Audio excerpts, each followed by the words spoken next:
দর্শক, জাতীয় পার্টি যে আসন ভাগাভাগি করবে সেটা কিন্তু ইতিমধ্যে খুব চাওয়ার হচ্ছে। সেই সাথে এবার জাহিদুর রহমান মজার একটি কথা বললেন। তিনি বললেন যে সরকারকে শুধু দেশ চালাতে হয় না, জাতীয় পার্টিকেও চালাতে হয়, এমনটি মন্তব্য করেছেন।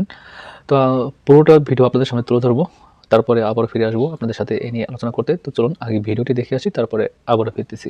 বলতে পারবেন নির্বাচনের তার 25 দিন বাকি, এখন আসলে কোন বাস্তবতায় বিএনপি দাবি করছে তারা নির্বাচন প্রতিহত করতে পারবে, ভোট ঠেকানোর আন্দোলন তারা কতটা জোরদার করতে পারবে বলে মনে করেন? ধন্যবাদ। আমি তাদের কাছে যেটা নিয়ে শুরু করলেন, আমি কয়েকটা কথা বলার লোভ সামলাতে পারছি না।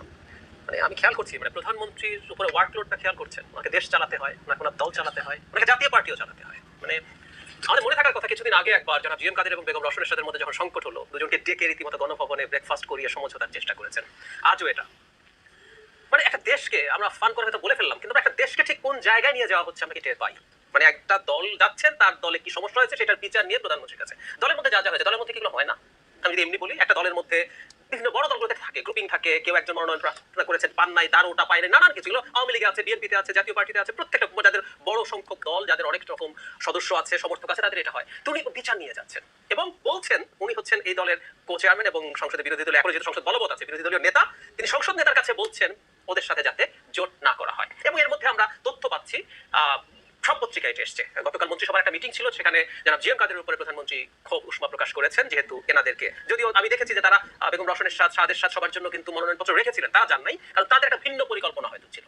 দর্শক, আপনারা অবশ্যই খেয়াল করেছেন যে জাতীয় পার্টি প্রত্যেকবারই নির্বাচনের আগে তারা চায় যে আসন ভাগাভাগি করতে। এবারও কিন্তু তারা আগের মতোই, কোনো ব্যতিক্রম না, এবারও তারা চাচ্ছে যে আসন ভাগাভাগি করে নির্বাচনে আসতে। তারা চাচ্ছে যে তাদেরকে নির্দিষ্ট সংখ্যক কিছু আসন দেওয়া হোক, মানে চূড়ান্ত করে সেখানে তারা নির্বাচিত হবেই, মানে আগে থেকে গ্যারান্টি চাচ্ছে ওই আসনে এমপি তারা হবে, এমনটাই গ্যারান্টি চাচ্ছে। তো এই ব্যাপারে জাহিদুর রহমান তিনি কিন্তু এমনটাই মন্তব্য করেছেন যে আওয়ামী লীগকে শুধু দেশ না, জনগণ না, সেই সাথে জাতীয় পার্টিকে চালাতে হয়, এমনটাই কিন্তু তিনি মন্তব্য করেছেন। তো দর্শক, আপনাদের মতামত কমেন্টে লিখে যাবেন। সবাই ভালো থাকবেন। আল্লাহ হাফেজ।